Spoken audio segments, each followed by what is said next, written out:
Hey, we're going to talk quickly about understanding the spirit of delay and God's timing and how that affects your season of breakthrough and the seasons that God has arranged for you. Um, so, with understanding the spirit of delay, what can happen? This has a lot to do with it could do with witchcraft, demon warfare, and demonic influence.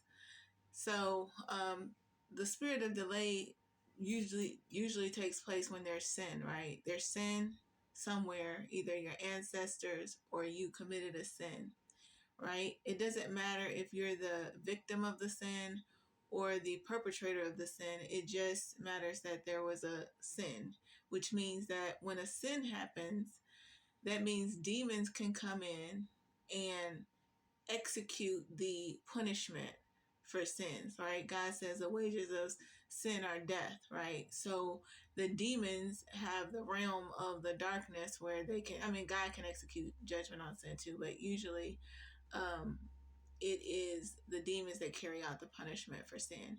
So what happens, what I've come to understand, and there may be more to it, but what I've already understood about it is when there's a sin committed, even the world has information on this too, right? When a sin is being committed, let's say, for instance, they talk in psychology about dissociation, right?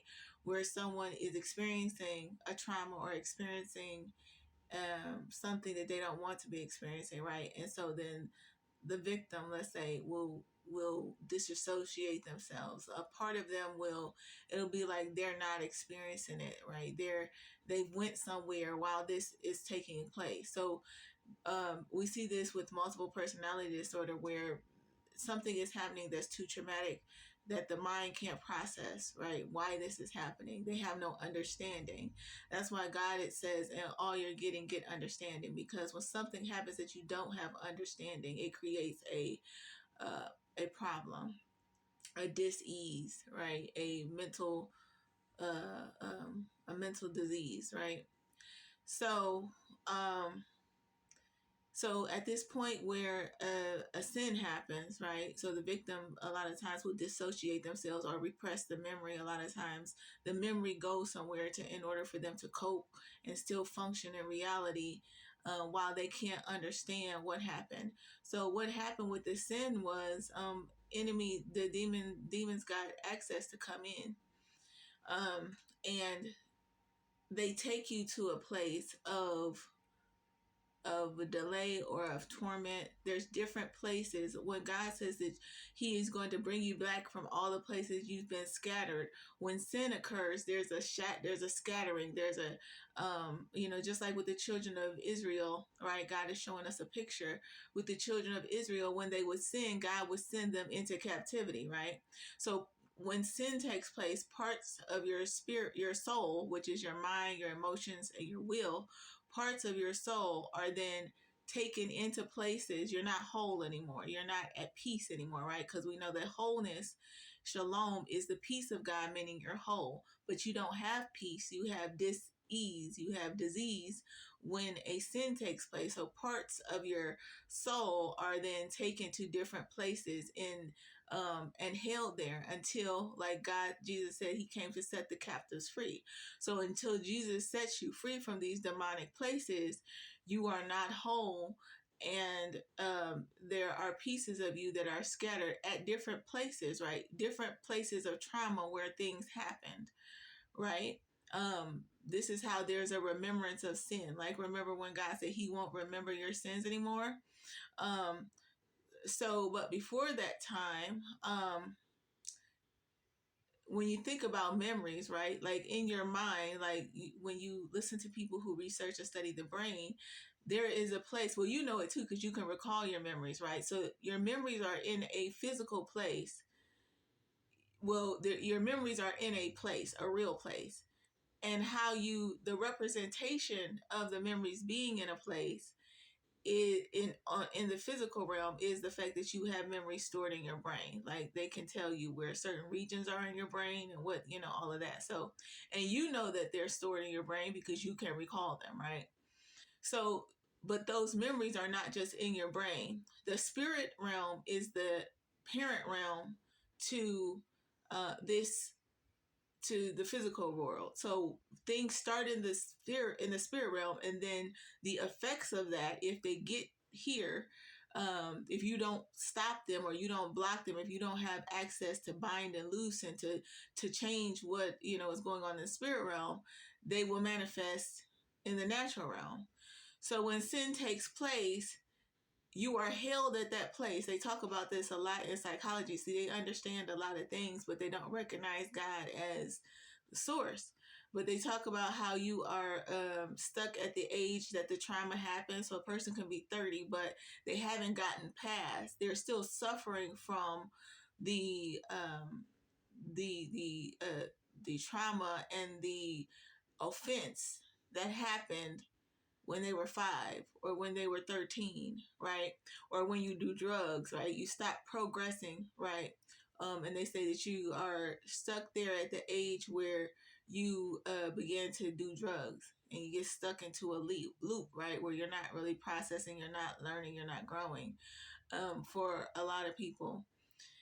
So, because we know drugs also is called pharmakia, and that's another doorway to allow demons to be able to come and basically take parts of your spirit. And so then look at this.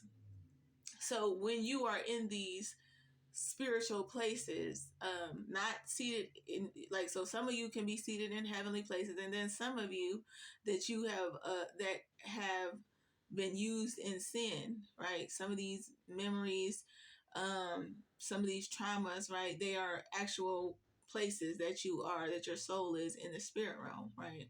But in these places, in these demonic spiritual places, you do not have control. So in these places, there are you can be stuck in a place. There's other people there, but you're not in control of what's going on. You are being dictated to. You are in captivity in these places.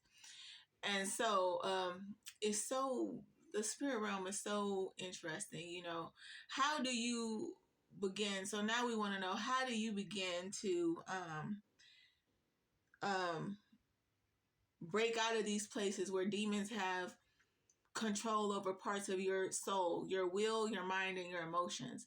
So a lot of times that's why when people have trauma experiences, they don't have control over their emotions. They become depressed.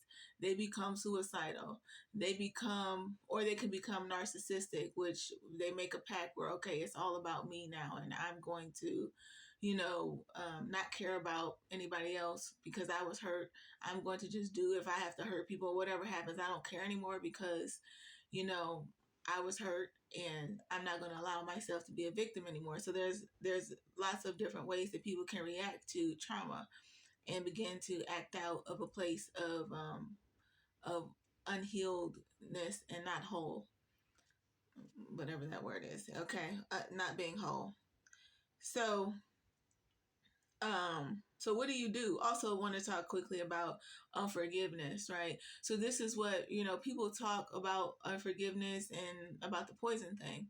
This is another way to look at it, right? When sin takes place, the wages of sin is death. It doesn't matter if you're the victim or the perpetrator, just the act that a sin took place. What is sin?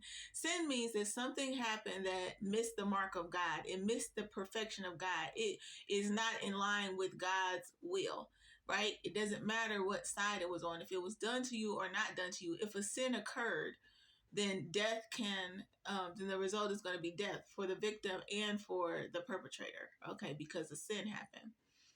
So when something happened to you as a victim, this is why you have to forgive, because and go through the renunciations and all of that, because God says, if you don't forgive, I won't forgive you. So it is for your benefit, because you're going to renounce you're going to forgive the person so that you're not stuck in this place where the trauma happened, right? Because like we said, when a sin occurs, you're taken, the demonic activity comes in, and you're held in a place of non-progress, a demonic place, until such time as